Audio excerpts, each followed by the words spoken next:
वीरो मंगलम गौतमो गणे मंगलम कुंद कुंदाद्यो जैन धर्मोस्तु मंगलम सर्वमंगल मांगल्यम सर्वकल्याणकारकम प्रधानम सर्वधर्माणां जयं जयतु शासनम् मोक्षमार्गस्य नेतारं भेतारं कर्मभूव्रतां ज्ञातारं विश्वतत्त्वानां वन्दे सद्गुणलभै।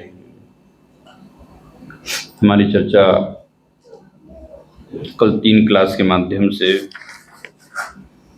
हमने बंध के ऊपर चर्चा की थी कि बंध क्या है।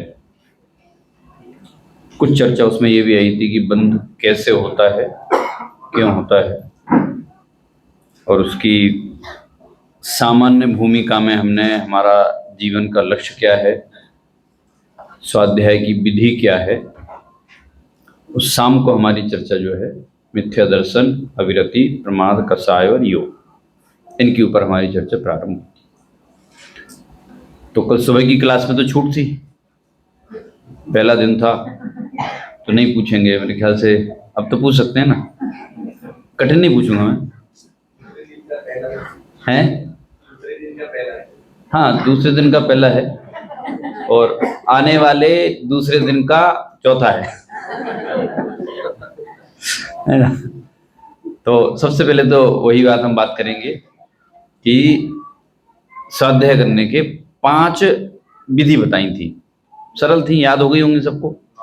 क्या क्या था बताइए? हाँ, एक साथ, खिचड़ी वाला नहीं, एक एक चावल क्लियर होना चाहिए। पहला, दूसरा, तीसरा, चौथा और 5वां विवेक पूर्वक। बहुत बढ़िया। आप यदि 5 स्टेप याद रखते हैं, पढ़ना, सुनना, ये दोनों क्यों जरूरी हैं कि पढ़े बिना क्या सुनना है ये समझ में नहीं आएगा, और सुनेंगे नहीं तो क्या पढ़ा है ये समझ में नहीं आएगा।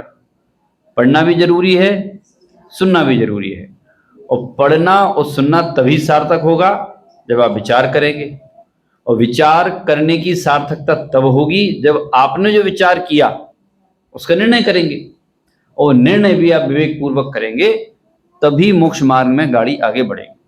वैसे ये 5 फॉर्मूले आपने, हम स्वाध्याय में तो लगाते हैं, मोक्ष मार्ग में तो लगाते ही हैं। यदि आप इसे कर्म भूमि में भी लगाएंगे, कर्म करने में, लौकिक जीवन में, तो आपको वहां भी ये फिट होगा, तो वहां भी आपका काम हो सकता है। फिर शाम को अपनी चर्चा चली थी मिथ्या दर्शन के ऊपर चर्चा चली थी, और मिथ्या दर्शन की बहुत सरल परिभाषा जो आप सबने पढ़ रखी है, जो है कि उल्टी मान्यता का नाम मिथ्यात्व है। और सैद्धांतिक शब्द उसके ये हैं कि जो जैसा है उसको वैसा ना मान करके अन्यथा मानना, अर्थात उल्टा मानना, या उसको ऐसे कहे उन्हीं शब्दों में कि जो जैसा है उसको वैसा ना मान करके अन्य मानना, वो कहलाती है मिथ्या मान्यता। लेकिन वह मिथ्या मान्यता, वह मिथ्या दर्शन तत्व के संबंध में लागू होता है, उसे हम कहते हैं प्रयोजनभूत तत्व। जो 7 तत्व हैं, जीव आदि जो 7 तत्व हैं, और 6 द्रव्य आदि हैं, जीव, पुद्गल, धर्म, धर्म, आकाश, काल आदि, इनमें ये घटित होगा, इनको हम प्रयोजनभूत कहते हैं। जीव, अजीव, आश्रय, बंध, संबंध, निर्जन, मोक्ष आदि जो है ना। तो जैसे इसका जो मंगलाचरण है ना, अभी अपन ने जो पढ़ा है तत्वार्थ सूत्र का मंगलाचरण, मोक्ष मार्ग से नेतारम, इसका अर्थ पता है क्या है? क्या है, कोई बताएगा? ये मंगलाचरण जो है ना, इसका अर्थ पता है किसी को? पता है आपको? बता सकते हैं? नहीं, मैं तो बता ही दूंगा, चिंता मत करो। किसी को पता हो तो बताओ, बोलिए।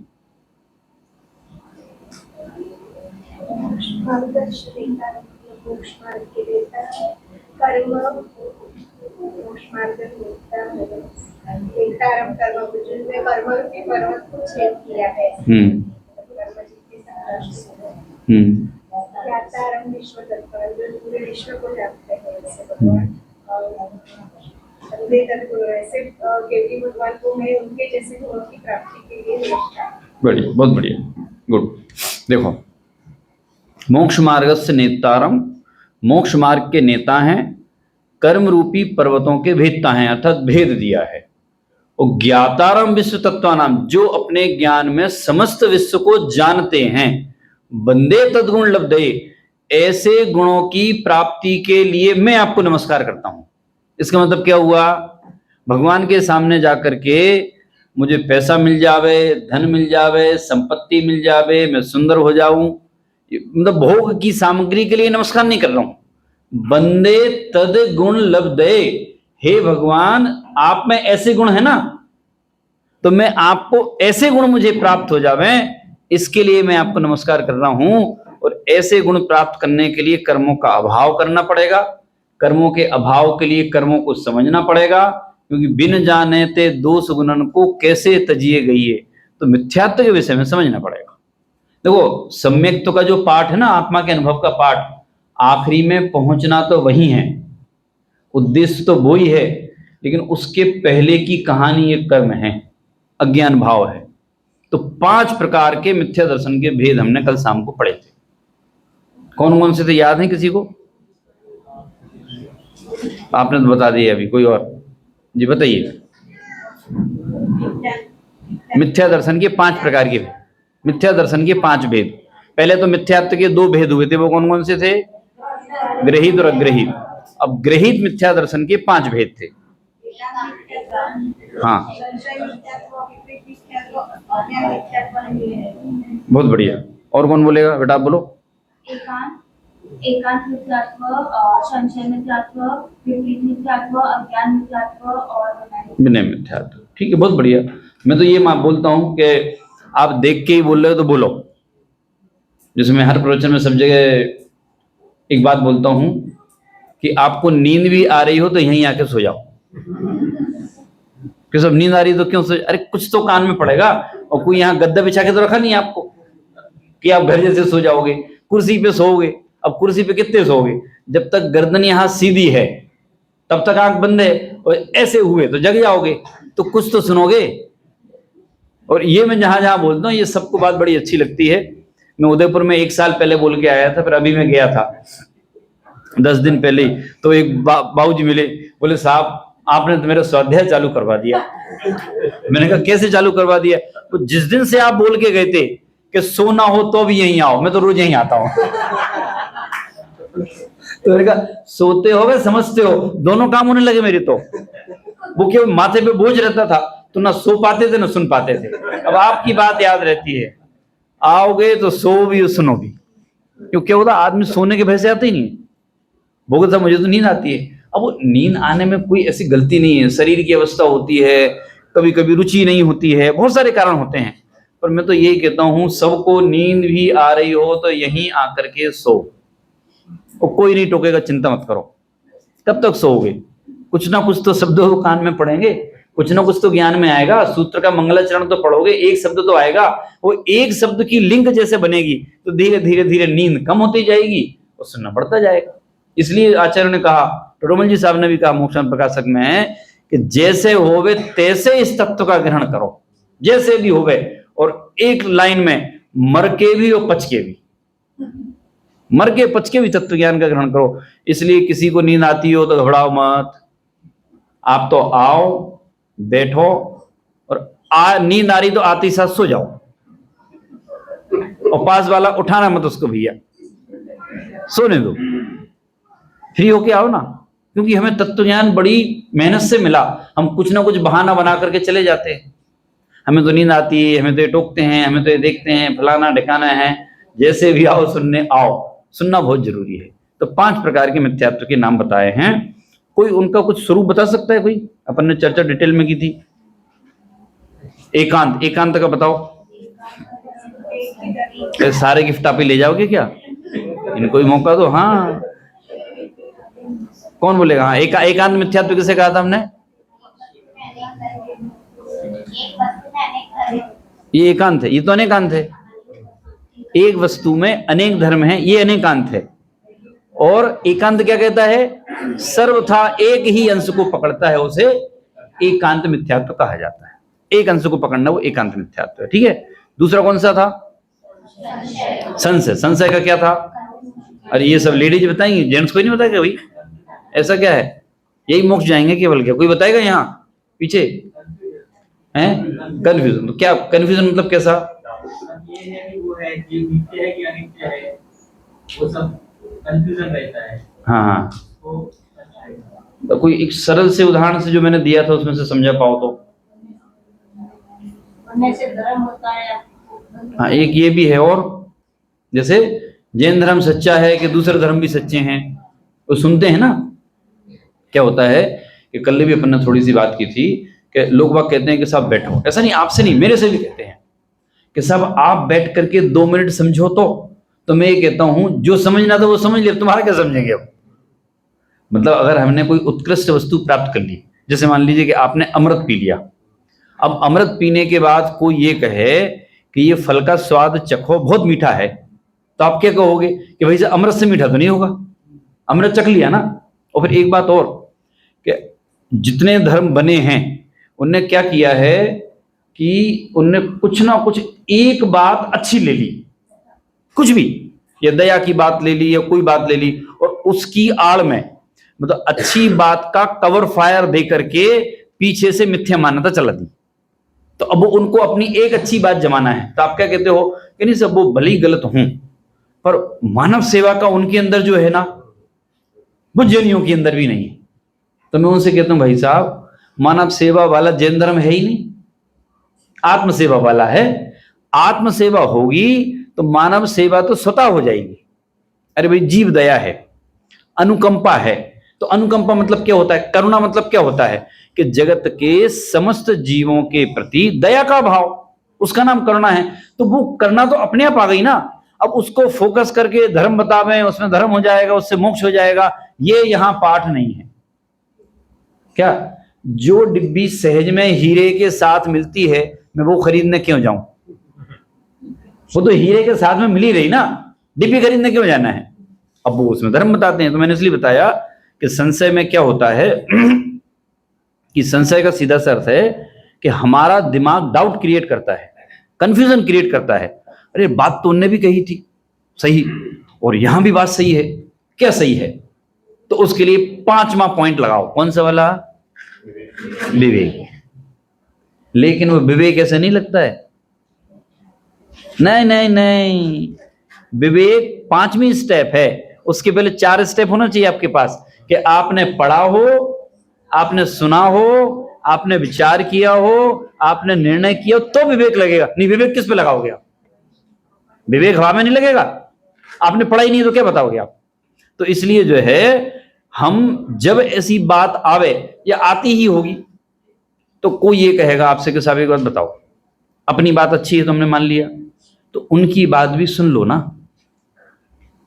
कई लोग ऐसा आकर के पूछते हैं क्या कि जैसे वो टीवी पे किसी किसी के अलग अलग प्रवचन आते हैं, जैन नहीं अजैनों के भी आते हैं, तो साहब वो सुने कि नहीं सुने? प्रैक्टिकल क्वेश्चन है ना, और मतलब एकदम प्रैक्टिकल में भी झगड़ा कराने वाला, सुने कि नहीं सुने? अब मैं कहूंगा बताओ मैं क्या क्या सुनना चाहते हो? अगर आप हाँ बोलोगे तो आप तो मिथ्यात्व का पोषण कर रहे हो, है ना? और अगर आप ना बोलोगे तो उनकी कौन सी बुरी बात है? वो भी तो यही बोल रहे हैं कि इनकी सेवा करो। पर बात यह है कि आपके पास इतना टाइम है क्या? बात तो टाइम की है ना। नहीं, सबकी बात सुनना चाहिए। अरे सबकी बात सुन करके निर्णय कर लिया ना, अब किसकी बात सुनना है?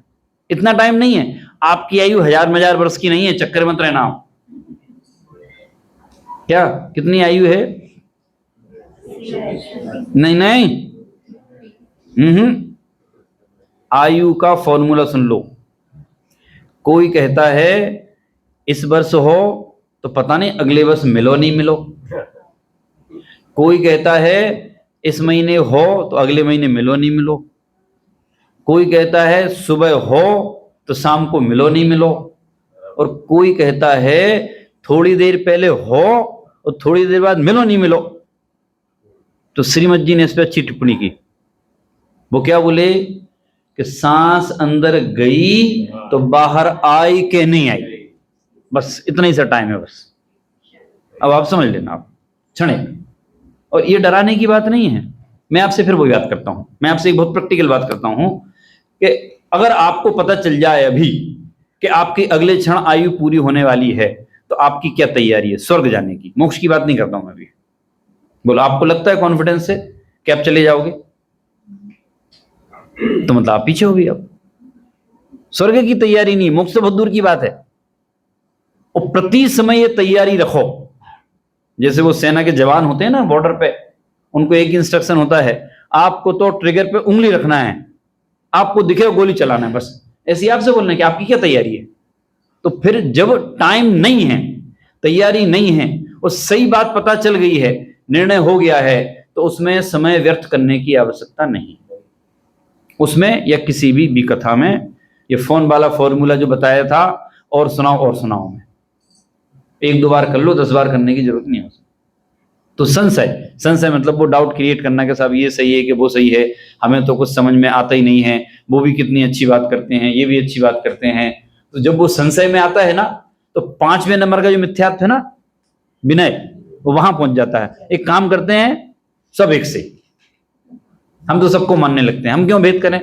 हम तो बहुत उदारवादी हैं, समाजवादी हैं, हम किसी को नीचे नहीं दिखाते हैं, हम किसी को डाउनग्रेड नहीं करते हैं, इसलिए हम सबको मानने लगे। ये विनय नाम का मिथ्यात्व कहलाता है। तो संशय में उसको डाउट हुआ। तीसरे नंबर का कौन सा था? विपरीत। विपरीत में क्या किया?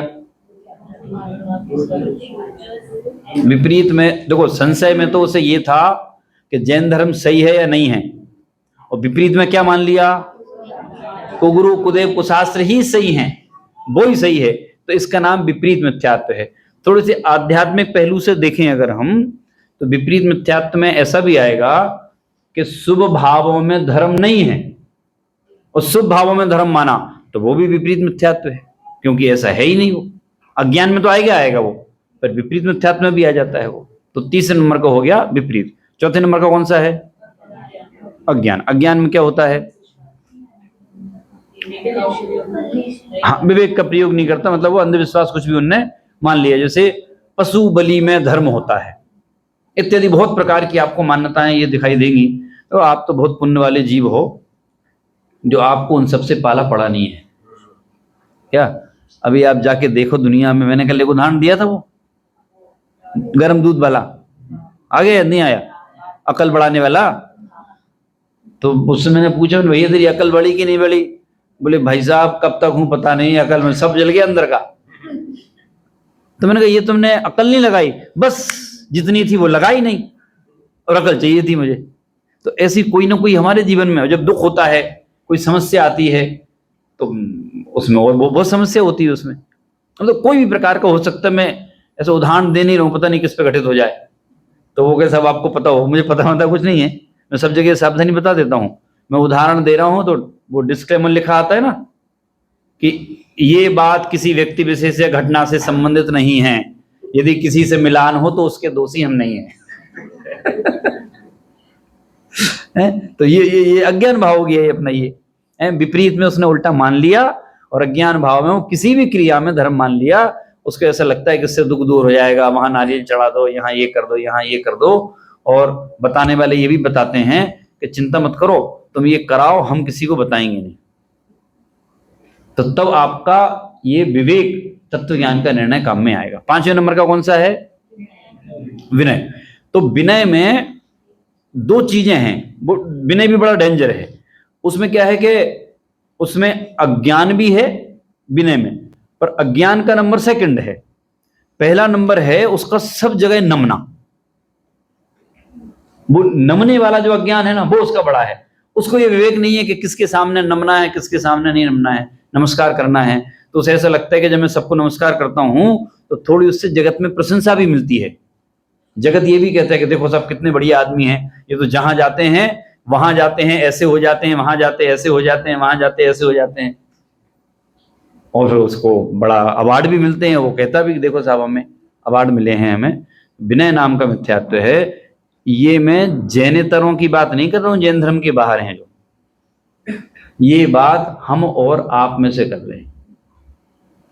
तो ऐसे विनय नाम का मिथ्यात्व यदि हमारे अंदर है, अच्छा जैसे वो कल मैंने गणपति का पूछा था आपसे मैंने ना, तो वो आपका होता ही होगा, दोस्तों के यहाँ है, ऐसा है वैसा है, क्या करें?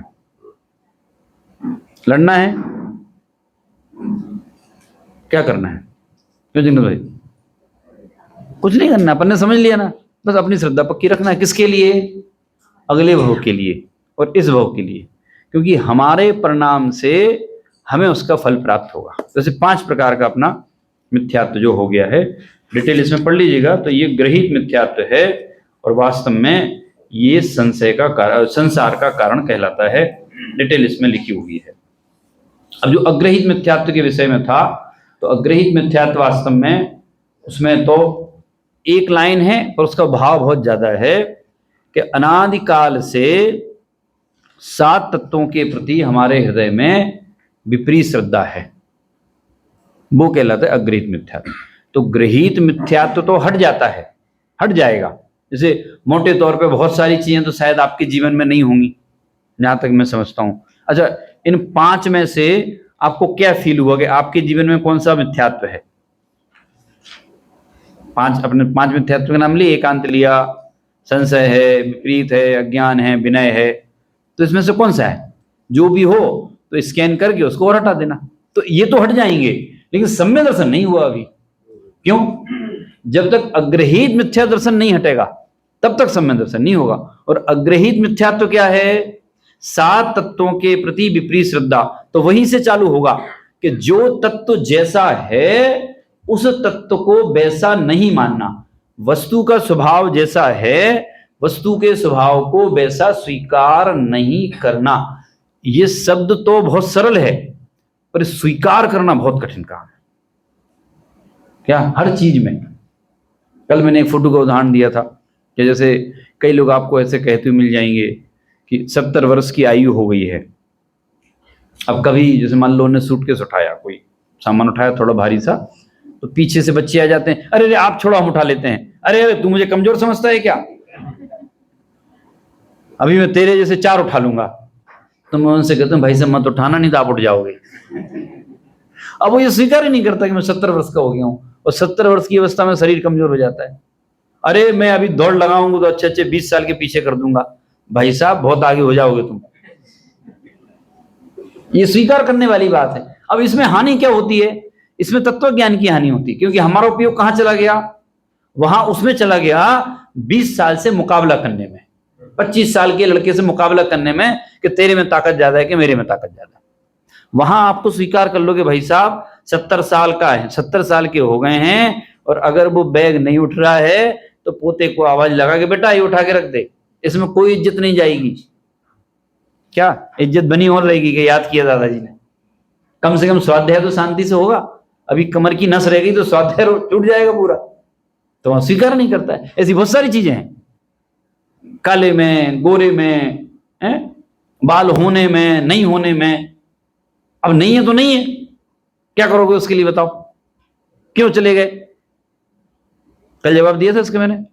जैसे बाल चले गए तो क्यों चले गए? और मैंने मांगे थे, क्या मांगा था? बाल चले जाओ चले जाओ, तो चले गए। कि अब मांग लो आ जाए, अब आएंगे नहीं बस वो। उनमें बनवे चले गए वो। ये सारा का सारा आपका प्रयास काहे के लिए पता है? ये प्रयास है तत्व ज्ञान पे फोकस करने के लिए। अभी ज्ञान बहुत सारी जगह निकल रहा है, उस ज्ञान को समेटो। समेटने का टाइम है दुकानदारी का। समेटने का मतलब आयु से नहीं होता है। समेटने का मतलब कि अपना जो उपयोग बहुत सारी जगह भटक रहा है ना, जैसे मैग्नीफाई ग्लास होता है ना, तो जैसे धूप निकलती है तो धूप से तो कहीं भी आग नहीं लगती है। आग किससे लगती है? वो ग्लास ऐसे करो और सूर्य की किरणें जब उसके अंदर फोकस होकर के आती हैं और पॉइंट बनाती हैं तो आग लग जाती है। ऐसे ही ज्ञान तो है, इस ज्ञान से कुछ नहीं होगा, लेकिन जब तक वो ज्ञान एकाग्र नहीं होगा तब तक आपको हित विज्ञान नहीं होगा, तब तक सम्यसन की प्राप्ति नहीं होगी। और एकाग्र करने के लिए यहां वहां से भटकाना छोड़ना पड़ेगा। बहुत छोटी छोटी सी बातें पर बता देता हूं। जैसे आप कपड़े लेके आए, 4 घंटे खर्च करके आए, अब आप अपनी पसंद से लाए, 4 घंटे लगा के आए, अब आपको किससे पूछना है? कल बताया था ना, किससे पूछना है? तो उसको ले जाते। बाजू वाले से पूछना था, उसको निर्णय लेना था, उसको अब उसके पास टाइम नहीं था। उसने कहा तुम जाओ ले आओ, हम बाद में देख लेंगे, तो बाद में जाते साथ में। 4 घंटे लगा दिए, अब उसने 1 मिनट में रिजेक्ट कर दिया। क्या बोल गए, ये कौन सा कलर है, बस 4 घंटे खत्म। अब 6 घंटे फिर लगाओगे कल, तो स्वाध्याय कब करोगे, फिर तत्व का निर्णय कब करोगे? और फिर सुबह उठ के क्या बोलता है, हमें तो रात को नींद ही नहीं आई। क्यों नहीं आई? 4 घंटे मेहनत करके लाए और कलर अच्छा नहीं आया। अरे तो तुम अपनी पसंद से लाए थे ना। मैं इस मामले में मेरा क्या था, मेरा इस मामले में बहुत पक्का काम है। मैं अगर ये जैकेट का कलर लेके आया और आपने बोला कि अच्छा नहीं है, तो मैं सीधा जवाब नहीं देता हूँ, उल्टा देता हूँ, मैं तो घटिया कलर लेके आया, मुझे अच्छा चाहिए ही नहीं था। अब आप क्या बोलोगे? अरे मैं लेके आया, मैंने पहना है, मुझे अच्छा लगा है, तुम्हें नहीं लगा तो तुम मत पहनना, देखो ना तुम्हें पहनने के लिए। इसमें उपयोग खराब होता है। ऐसे एक चीज और बहुत सारी चीजें हो सकती हैं आपके दैनिक में। अब फिर वो कहते हैं कि सामने स्वाद देख लिया, टाइम नहीं मिलता है, कैसे निर्णय करोगे? मिथ्यात्व का भाव कैसे होगा? बैठे बैठे हो जाएगा। आपको ध्यान केंद्रित करना पड़ेगा, फोकस करना पड़ेगा आपको। अरे ये तो स्वाध्याय की बात है, लौकिक में भी यदि आप फोकस नहीं करो तो चीज नहीं मिलती है। तो इसलिए आपको सारा का सारा फोकस कहां लगाना है? यहां। अब एक क्वेश्चन उठता है, क्या नाम तुम्हारा? हर्ष। तो यही करते ना 24 घंटे, बस स्वाध्याय स्वाध्याय, और कुछ नहीं करें। अगर ऐसा दिन आ जावे तो महान पुण्य का उदय। लेकिन चूंकि जिस भूमिका में व्यवस्था में है वहां 24 घंटे हो नहीं सकता है। भावना तो यही रखो अतुल भाई, भावना तो यही रहे कि साहब ऐसा दिन कब आवे जब ये सब चक्कर छूट जावे और बस अपना स्वाध्याय में, तत्व ज्ञान में, विचार में, चिंतन में, इनमें ही मन लगे। उपेक्षा भाव होगा तो उपेक्षा भाव से कोई वस्तु की सिद्धि नहीं होती है। देखो मुख्यता गौणता अलग बात है, और उपेक्षा का भाव होगा, उपेक्षा मतलब निग्लेक्ट करना कि नहीं नहीं नहीं नहीं इतना थोड़ी करेंगे धर्म, थोड़ा कर लिया हो गया, ये उपेक्षा का भाव है। ये जब ऐसा भाव रहेगा तो वस्तु नहीं मिलेगी। उसे हम कहते हैं जब तक आपको स्वाध्याय का जुनून नहीं होगा तब तक सही बात समझ में नहीं आएगी। जुनून का मतलब ऐसा पागलपन नहीं है। कैसा पागलपन? कि अगर सब्जी में नमक नहीं है तो आप बोलो ही नहीं कि बोला नहीं हमने, क्यों नहीं बोला था, अब क्या बोलना था, खाली हमने बोल दोगे तो भी अधर्म नहीं होगा, और नहीं बोलोगे तो भी नहीं होगा, कुछ नहीं, बस ठीक है, खाली बोल दिया तो बोल दिया, नहीं बोला तो नहीं बोला। तो ये जो अज्ञान है ये अज्ञान हो गया। अब बंद के 5 कारण लिखे, तो उसमें से पहला कारण तो अपन ने काफी डिटेल कर ली है, और बाकी डिटेल जो है आप पढ़ते रहना, उसके सराउंडिंग सारी चीजें हैं, लगभग हमने बात कर ली है।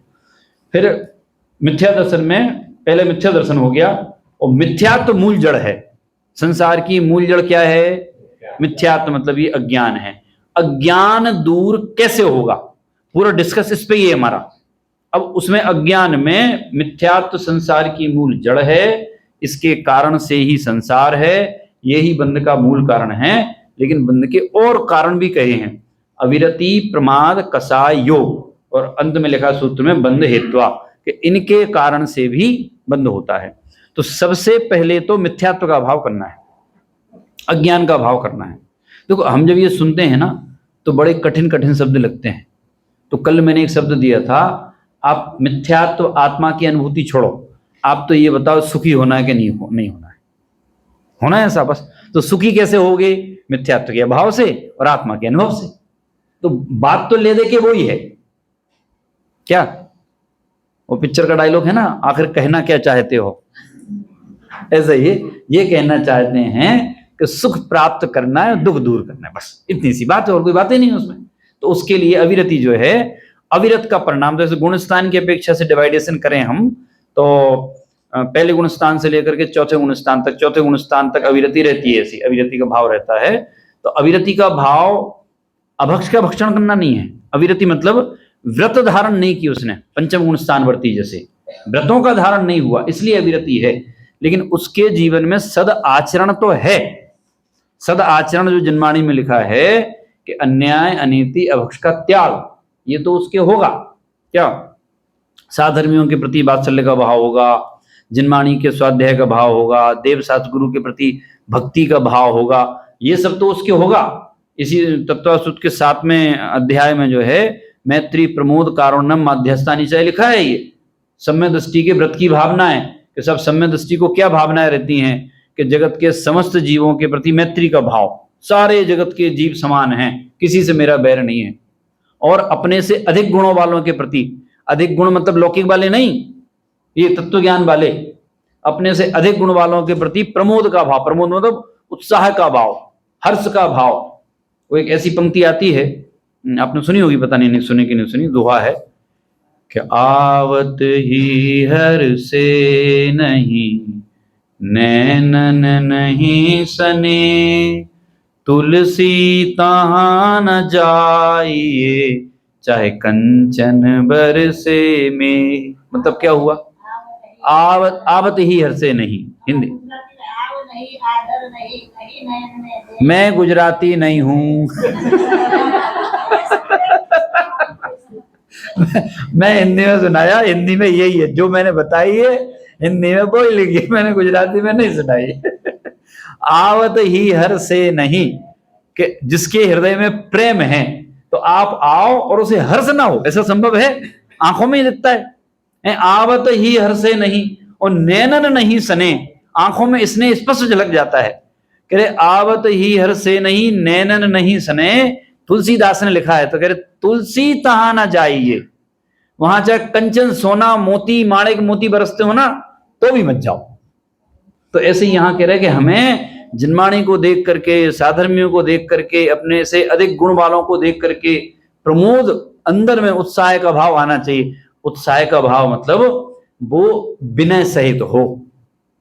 क्या ऐसा उत्साह का भाव नहीं हो कि गए तो ऐसे गले लगे कि वो भी गिर गया तुम भी गिर गए इतना उत्साह आया कि उनको ऐसे उठा के ऊपर उछाल दिया कि सब क्या किया, अरे बहुत प्रेम था, हमने कहा एक बार ऐसे उछाल। उत्साह मतलब अपनी मर्यादा सहित ऐसा। तो मैत्री प्रमोद कारुण्यम मतलब करुणा का भाव, किनके प्रति? जगत के जो दुखी जीव है ना, वो दुखी जीव में साधर्मी भी हो सकते हैं, उनकी आवश्यकता भी हो सकती है, कोई त्रियंच भी हो सकते हैं, तो उनके प्रति करुणा का भाव, मैत्री प्रमोद कारुण्यम के उनके प्रति करुणा का भाव होना। माध्यस्थानी चा जो हटाग्रही जीव हैं, लड़ाकू प्रवृत्ति के जीव हैं, वाद विवाद करते हैं, जिन धर्म के विरुद्ध हैं, उनके प्रति भी बैर नहीं पालना। मध्यस्थता मतलब ठीक है, न्यूट्रल, वो उसकी जाने साहब, हमें ना उससे राग है, ना द्वेष है, ना बैर है, ना कुछ नहीं है, वो माध्यस्थता का भाव। ये मोक्ष मार्ग पे चलने वाले के भाव हैं। इसी तत्वार सूत्र में लिखे 11वें सूत्र में 7वें अध्याय के सम्य दृष्टि की ये भावनाएं होती हैं। तो मिथ्यात्व का अभाव तो एक शब्द है, पर उसके पहले की तैयारी होती है। मैं उसके लिए एक बहुत अच्छा उदाहरण देता हूं, बोरीवली में दिया होगा, शायद सुना होगा आपने, कि शादी होती है ना, शादी, तो आपके यहाँ कितने फेरे होते हैं? 5 4 कितने होते हैं? अच्छा, आपके यहाँ भी साथी होते हैं? हमारे साइड भी साथी होते हैं। तो बराबर, ये तो मैच हो गया है ना, 7 वाला हो गया। अभी मैं दे सकता हूँ उदाहरण अच्छे से। 7 फेरे होते हैं, ठीक है। अच्छा बताओ, शादी किसका नाम है? 7 फेरे का कि 7वें फेरे का? हमारे यहाँ तो शादी 7वें फेरे को बोलते हैं। आपके यहाँ किसको बोलते हैं? 7 फेरे को कि 7वें फेरे को? किसको बोलते हो? 7वें फेरे को। आपके यहाँ 7वां फेरा लगाने में कितना टाइम लगता होगा? 30 सेकेंड है ना? हाँ हाँ, वही 30 सेकेंड, घंटा नहीं, 7वें फेरे में। अरे आधा घंटा के पनवेल घूम के आए जो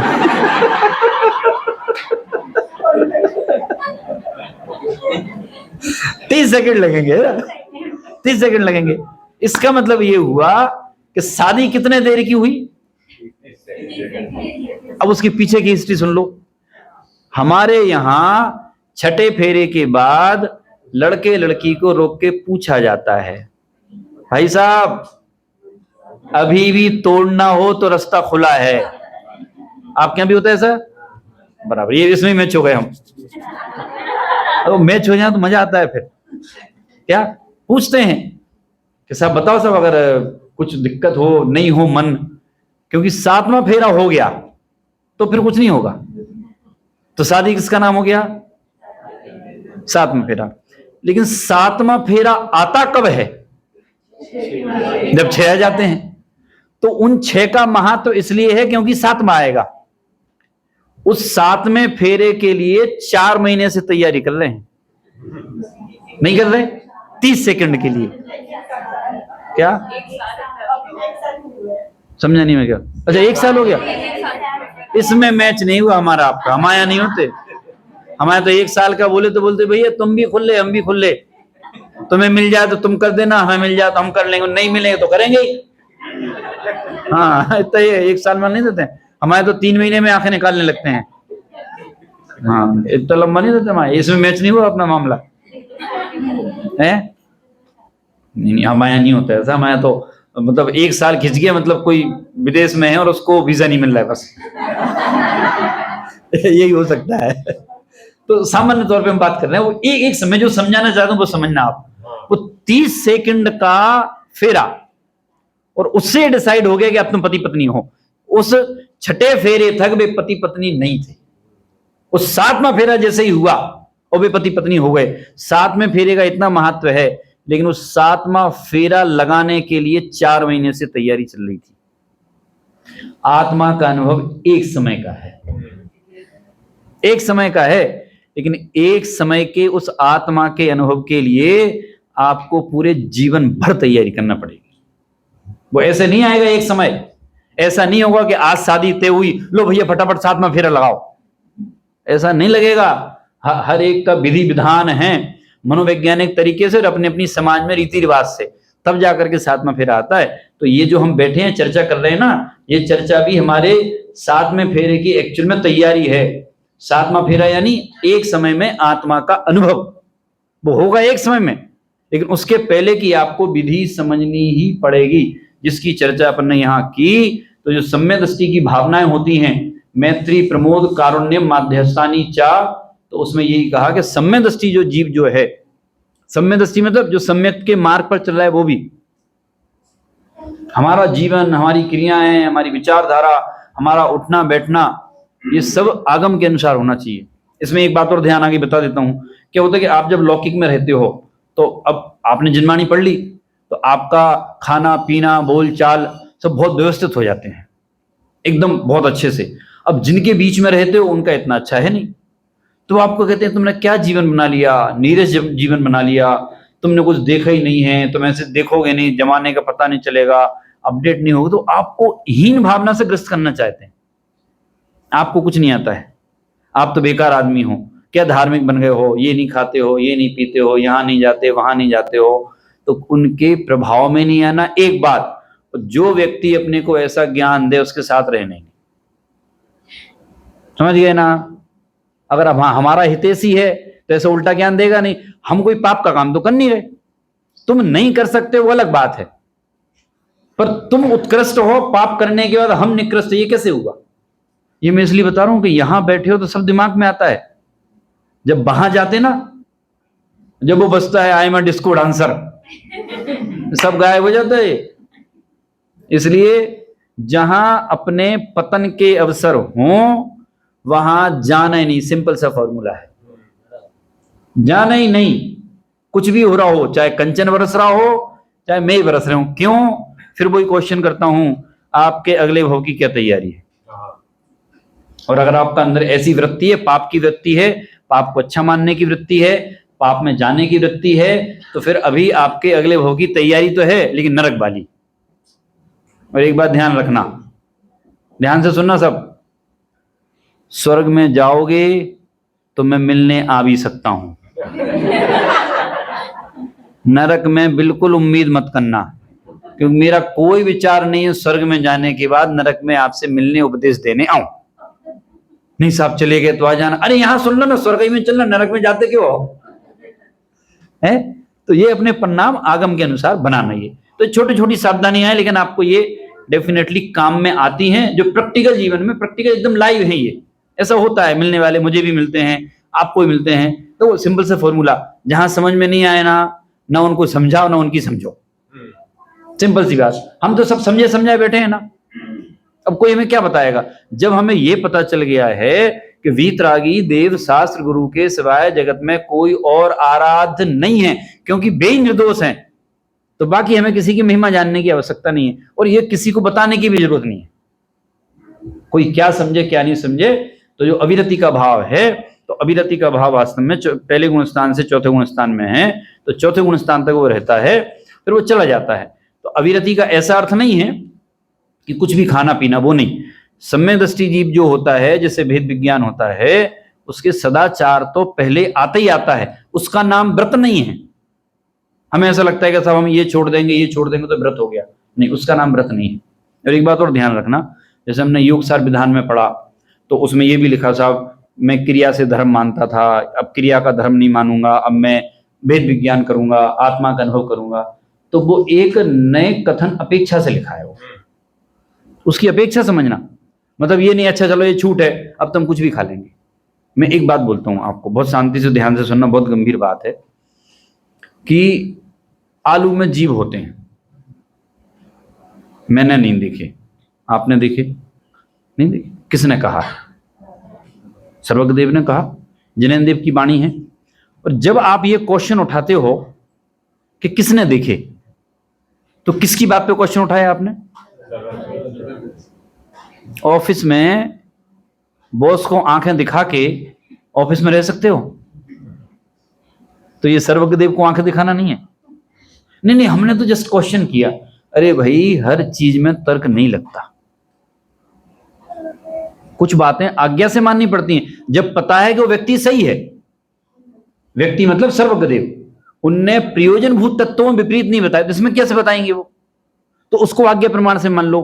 आप जीव अजीव का तर्क के द्वारा निर्णय करो, ये तो निर्णय कर सकते ना, शरीर मेरा है या नहीं है, ये तो निर्णय कर सकते हो, पर वहां आप निर्णय मत करो, आप वहां आज्ञा से मान लो। और क्वेश्चन आप खड़ा कर रहे हो, तो सर्वज्ञदेव के श्रद्धान के प्रति क्वेश्चन खड़ा किया, मतलब अभी आपको सबसे पहले भावानुराग की आवश्यकता है।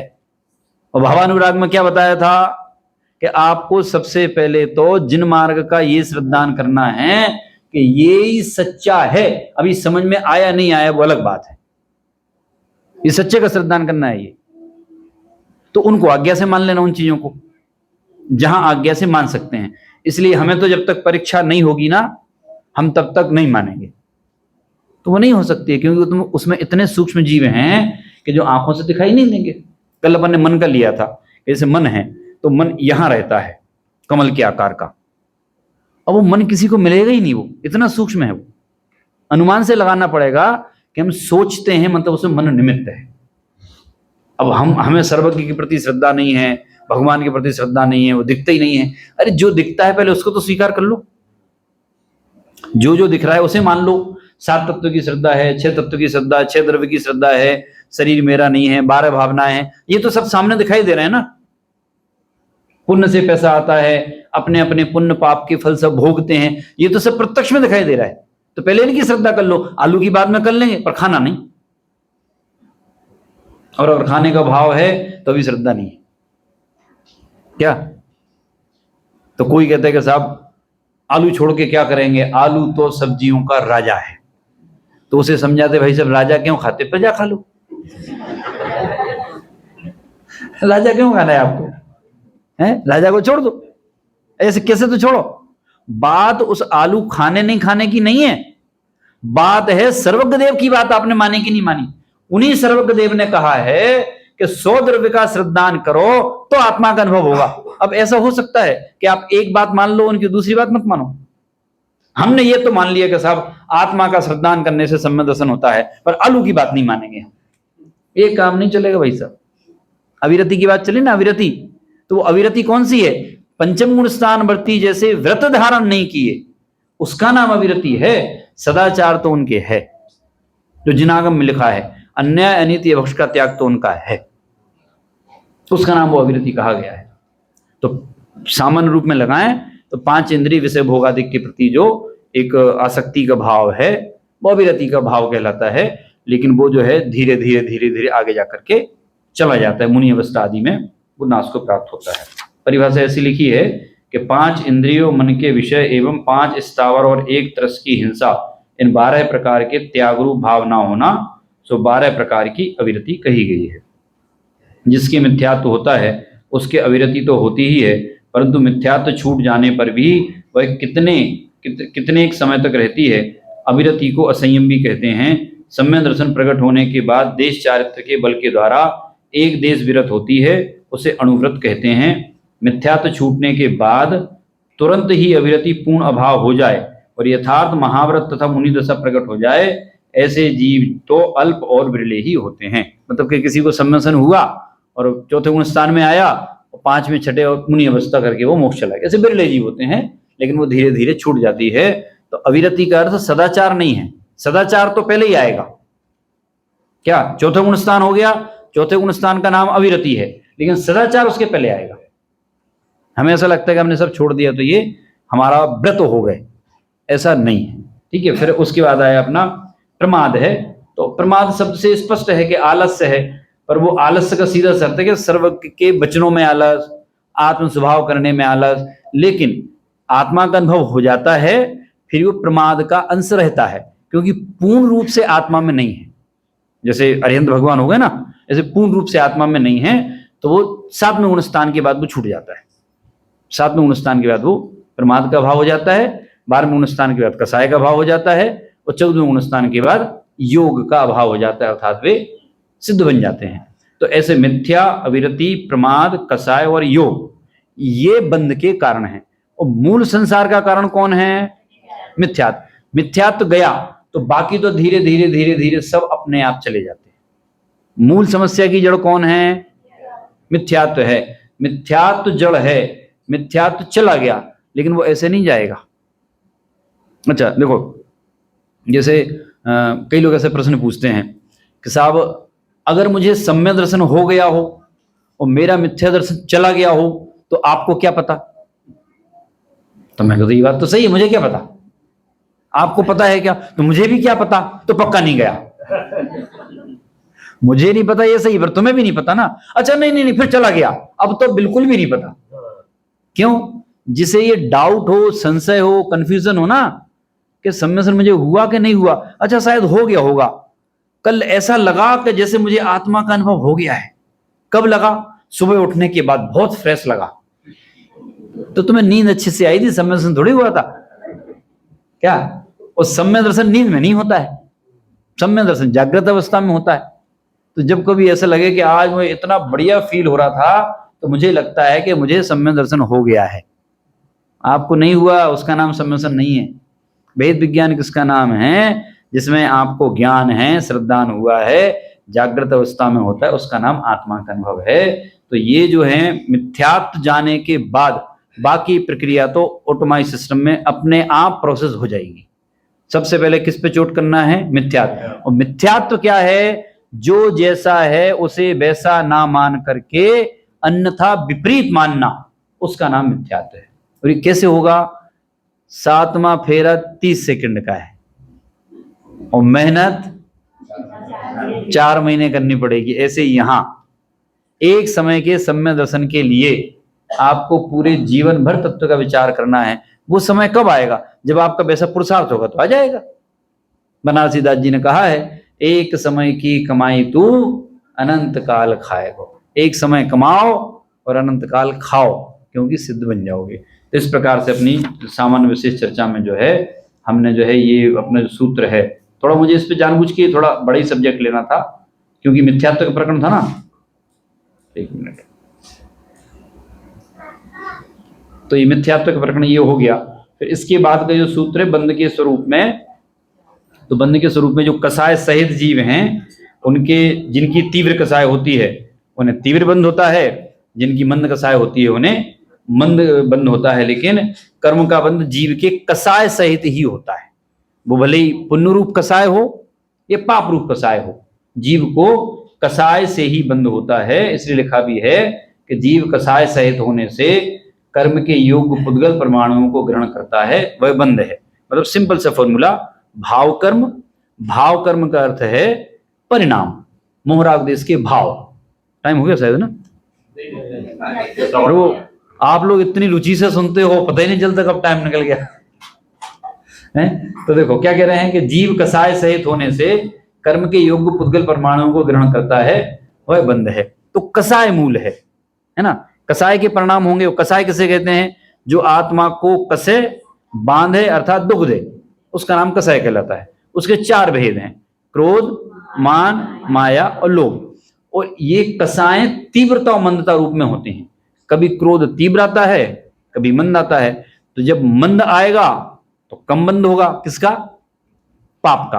और पुण्य का ज्यादा बंद होगा। उसका फॉर्मूला कैसे चलता है? देखो, फॉर्मूला ऐसा चलेगा कि जब क्रोध तीव्र आया तो पाप बंद अधिक होगा और पुण्य बंद अल्प, कम, ठीक है।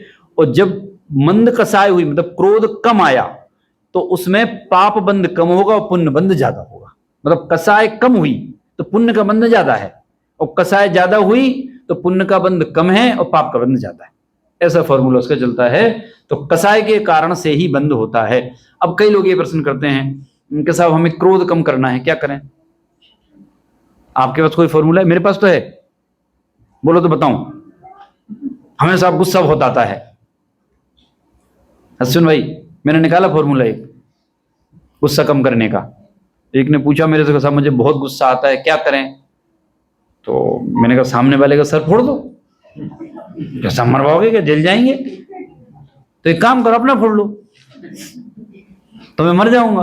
तो फिर क्यों गुस्सा क्यों आ रहा था बताओ? फिर समता रखो ना। सामने वाला तुम्हारे विपरीत चल रहा है, विपरीत है, तो तुम्हारा उदय है और उसका परिणमन है, उसके वो परिणमन कर रहा है। समता भाव तो रखो ना। अपना सर फोड़ नहीं सकते हो, उसका फोड़ नहीं सकते हो, तो समता रखो। और नहीं रख सकते हो तो गुस्सा शांत करने का सिंपल सा फॉर्मूला है, बहुत तेज गुस्सा आ रहा हो तो पत्थर उठा के अपने माथे पे मारो, पूरा गुस्सा ठंडा हो जाएगा 1 सेकंड में। क्योंकि हम जब इष्ट अनिष्ट की कल्पना करते हैं, परद्रव्य को दोषी मानते हैं, तभी तो क्रोध आता है। स्वयं किए जो कर्म शुभाशुभ फल निश्चय ही वे देते। और आप करें आप और अन्य दें तो स्वयं किए निष्फल होते हैं। वो उसकी 10 लक्षण की पूजन की पंक्ति भी है, जे कर्म पूर्व किए खोटे सहे क्यों नहीं जिएगा। ये वस्तु सिद्धांत है ये। इसलिए बंध का कारण क्या है? कसाय भाव। तो हमारे अंदर भावना कसाय के अभाव की रखनी है। और वो कैसे होगा? जब मिथ्यात्व का भाव होगा तो कसाय का भाव होगा। कसाय ही बंध का कारण है। और उस कसाय में जो है वो तीव्रता और मंदता सहित होता है कि कुछ जब हमें तीव्र भाव आता है, पुण्य का भाव, तो पुण्य का बंध ज्यादा होता है और पाप का बंध कम होता है। और जब पाप का बंध अधिक आता है तो पाप का बंध ज्यादा होता है, पुण्य का कम होता है। उसमें एक सावधानी है कि देखो, कसाय व्यक्त क्या हो रही है इससे बंध नहीं होता है। व्यक्त क्या हो रहा है उससे नहीं होता है, अंदर का भाव क्या है। जैसे फॉर एग्जांपल, एक माँ है और माँ अपने छोटे मतलब बेटे को उसने चाटा मारा खींच के, तो कितनी तीव्र कसाय दिख रही है। अब बताओ उसके अंदर प्रेम है कि नहीं? मारा क्यों? मैंने बहन जी क्यों मारा इसको चाटा आपने? कैसे? वो कोने में कील पड़ी थी, इसने उठा के खा ली। अब वो तो मैंने देख लिया, और ये खा के अंदर चले जाते तो क्या होता? तो चाटा वो राग भाव में मारा, तो क्या क्रोध में नहीं गिना जाएगा वो। अब आपको देखा देखी साथ में जो व्यक्ति खड़ा था, एक उसने भी खींच दिया, तो मां बोली आपने क्या किया? आपका साथ दिया है साहब कि ये आपने हाथ लगाया कैसे? अच्छा आप लगा सकते हो, मैं नहीं लगा सकता हूं। हाँ आप नहीं लगा सकते हो, मैं लगा सकती हूँ। तो कसाय में अंदर समझ में आया ना कि माँ की कसाय मंद थी और उसकी कसाय तीव्र थी। मैंने कहा साहब क्यों चाटा मार दिया? पुराना हिसाब था अपना तो उसकी कसाय तीव्र हो गई ना। तो ये जो दिख रहा है ना, उसकी जगह अंदर के जो परिणाम हैं, कसाय और बंध, उस अंदर के परिणाम से होता है। महामत्स्य का उदाहरण आगम में प्रसिद्ध आता है कि वो तंदुल मत्स्य है। तंदुल मत्स्य महामत्स्य के आंख की कोर में है, और वो महामत्स्य सहज में ऐसे मुख खोलता है, मछलियां आती जाती रहती हैं, तो उसे खाने का भाव नहीं है। तो तंदुल मत्स्य ये सोचता है कि ये कैसा पागल है ये, अगर मैं इसकी जगह होता तो खा एक भी नहीं पाता है वो, तो मर के वो 7 मिनट में जाता है वो। तो अंदर में कैसा, किसके प्रति अभिप्राय भाव क्या है, कसाय की तीव्रता मंदता क्या है, वो हमें निर्णय करने की आवश्यकता है। तो कह रहे हैं कि भाई जैसी कसाय की तीव्रता मंदता है उसके हिसाब से होता है। तो उस बंध को 4 प्रकार के भेदों में विभाग किया गया। ये सामने आपके दिए हुए हैं, प्रकृति बंध, स्थिति बंध, अनुभाग बंध और प्रदेश बंध। तो उनकी जोड़ी ऐसी बनेगी, प्रकृति बंध की, प्रदेश बंध की, स्थिति बंध की और अनुभाग बंध की ऐसी जोड़ी बनती है। तो प्रकृति का अर्थ होता है स्वभाव होता है। अब इसके बाद 8 कर्मों का नंबर आने वाला है। इतनी डिटेल आपको 8 कर्म समझाने के लिए भूमिका बनाई 4 क्लास में, तो तब जाकर ये 8 कर्म पे आएंगे कि 8 कर्म में कौन कौन सा क्या क्या काम करता है। तो प्रकृति बंध है, प्रदेश बंध है, स्थिति बंध है और अनुभाग बंध है। तो प्रकृति का अर्थ है कर्मों का स्वभाव। कर्मों का स्वभाव ना कि किस कर्म का क्या स्वभाव है, कि ज्ञानावरण का स्वभाव है ज्ञान पर आवरण, दर्शनावरण का स्वभाव है दर्शन पर आवरण, नाम कर्म का स्वभाव है शरीर की रचना करना, अंतराय का स्वभाव है दान लाभ भोग उपभोग वीर्य में बाधा उत्पन्न करना, वेदनीय का स्वभाव है साता साता वेदन कराना। तो ये कर्म है। तो सब कर्मों के अपने अपने कर्मों के स्वभाव को प्रकृति बंध कहते हैं। प्रकृति मतलब नेचर। तो जैसे नेचर रहता ना, ऐसा हर कर्म का अपना अपना सेपरेट स्वभाव है, उसका नेचर है। हर कर्म अपना अपना फल देता है। अब उसमें यह है कि कर्म की वर्गणाएं तो प्लेन है, ठीक है, वे तो प्लेन है। जीव जैसे परिणाम करता है उन परिणामों के अनुसार उस कर्म के रूप में वे वर्गणाएं परिवर्तित हो जाती। जैसे आपने किसी को ज्ञान में बाधा पहुंचाई तो वो आपके ज्ञानावरण का बंध हो गया, दर्शन में बाधा पहुंचाई तो दर्शन का बंध हो गया, किसी को आपने सताया तो आपको असाता का बंध हो गया। तो वो कर्म की वर्गणाएं प्लेन है, बस वो 8 कर्मों में जाकर के स्वतः ऐसा लिखा है कि ऐसा ही निमित्त नैमित्तिक संबंध है, वो बंधन को प्राप्त हो जाते हैं। तो प्रकृति बंध हो गया।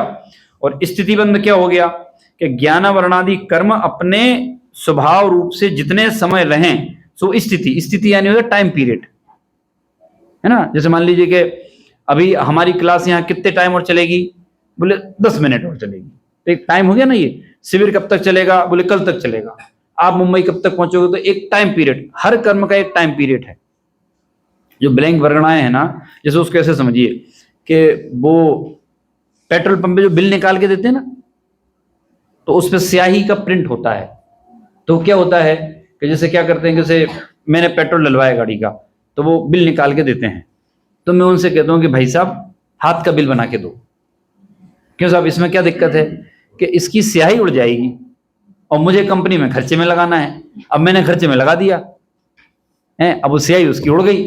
अब ऑडिटर आए तो बोले भाई साहब काय के पैसे हैं, ये लिखा तो है उस पर, बोले तो खाली है, स्याही उड़ गई ना। तो उस स्याही का एक टाइम पीरियड है, 2 दिन 4 दिन 6 दिन, है ना। तो हर कर्म का एक टाइम पीरियड है। बंद करके कितने समय तक रहेगा वह, और फिर वो उदय में आकर के खिर जाएगा, चला जाएगा, मतलब वो खिर जाएगा, उसे उदय कहते हैं। तो स्थिति मतलब प्रत्येक कर्म ज्ञानावरणादि कर्म अपने स्वभाव रूप से जितने समय तक रहें, जब तक वो उदय में ना आए। ये मोक्ष चला गया तो फिर मोक्ष में खिर गए सारे के सारे, वो तो उसे कहते हैं स्थिति बंध। अनुभाग बंध यानी होती रस सामर्थ होती है। देखो आपको उदाहरण से समझाता हूं मैं, कि परिभाषा पढ़ देता हूं पहले, कि ज्ञानावरणादि कर्मों के रस विशेष को अनुभाग बंध कहते हैं। ये तो परिभाषा है। आप ऐसा समझिए कि आपके कमरे में तकिया होगी ना अभी ना, तो कितने किलो की रुई भरी होती है उसमें, अप्रोक्स 1 किलो होगी, इतनी होती हो। अगर वो तकिया मैं आपको उठा करके जोर से फेंक के मारूं तो कितने घाव लगेंगे, नहीं लगेंगे ना। और 1 किलो का पत्थर मारूं तो लगेंगे, रहेगा ही नहीं आदमी। तो ये हो गई शक्ति। तो 1 किलो रुई इतनी सारी है, लेकिन यदि आपको मारा जाए, अरे 1 किलो क्या 5 किलो से भी मारा जाए तो भी नहीं मरोगे, घायल भी नहीं होगी। लेकिन वो 1 किलो का पत्थर छोड़ो, 100 ग्राम के पत्थर से ही मर सकते हो, वो इतनी सी 20 ग्राम की गोली से ही मर जाते हैं। तो अनुभाग शक्ति किसमें कितनी ज्यादा है। तो इसमें तो ऐसा उदाहरण दिया मोक्ष प्रकाशक जी में, मदिरा का उदाहरण से समझाया कि भाई कोई मदिरा ऐसी है जो पुरानी है और उसमें अधिक मादकता है, तो कम में मादकता ज्यादा है, मतलब नशा उत्पन्न करने की सामर्थ्य। और कोई बहुत है, नई है तो बहुत सारा है, पर उसमें वो नशा उत्पन्न करने की सामर्थ्य नहीं है। ऐसे ही अनुभाग बंध मतलब रस देने की सामर्थ्य, कितना वो फल कितना देगा। किसी को कर्म तो बहुत बंधे हैं लेकिन उनका फल बहुत छोटा सा है, ज्यादा नहीं आएगा। अभी इनकी परिभाषा समझ लेना। अब कैसे कैसे इनके 8 कर्म में प्रयोग होते वो आगे आता जाएगा, ठीक है। फिर चौथे नंबर को हो गया प्रदेश बंध। तो प्रदेश बंध मतलब वो एक एक जो ये बने ना, ये देखिए ये प्रदेश बने ना, एक तो ये प्रदेश बंध मतलब एक ही जो परमाणु है ना, तो उसकी परिभाषा ऐसी लिखी है, ज्ञानावरणादि कर्म रूप से होने वाले पुद्गल स्कंदों के परमाणुओं की जो संख्या है उसे प्रदेश बंध कहते हैं। मतलब जो आपको बंध हुआ ना, तो कर्म परमाणु में हुआ कि 50 परमाणु हैं, कि 20 हैं, कि 100 हैं, कि 5000 हैं, उन्हें कहते हैं प्रदेश बंध। तो बंध के उपरोक्त 4 प्रकार में प्रकृति बंध और प्रदेश बंध में योग निमित्त है, अर्थात मन वचन काय, और स्थिति बंध और अनुभाग बंध में कसाय निमित्त है। तो जो स्थिति बंध और अनुभाग बंध है, जिसमें कसाय निमित्त है, ये होते हैं तो योग के काम में हैं। लेकिन स्थिति बंध और अनुभाग बंध बंधना बंद हो गए तो प्रकृति बंध और अपना प्रदेश बंध ये कोई काम के नहीं है, क्योंकि इनको सामर्थ्य कहां से मिलती है? कसाय से। कसाय से सामर्थ्य मिलती है, और कसाय खत्म हो गई तो इनका कुछ रहा नहीं। अरिहंत भगवान हैं, उनके मन वचन काय हैं, लेकिन उनको बंध नहीं होता है, क्योंकि उनके स्थिति और अनुभाग बंध चला गया है। इसी विषय पर अब डिटेल हम जो है अगली क्लास में करेंगे।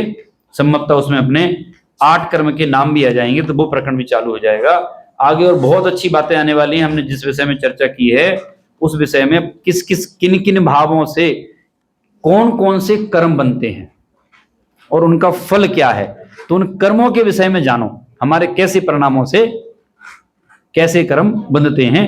ये चर्चा अपनी आज दोपहर की शाम की क्लास में अपनी आएगी, उसकी चर्चा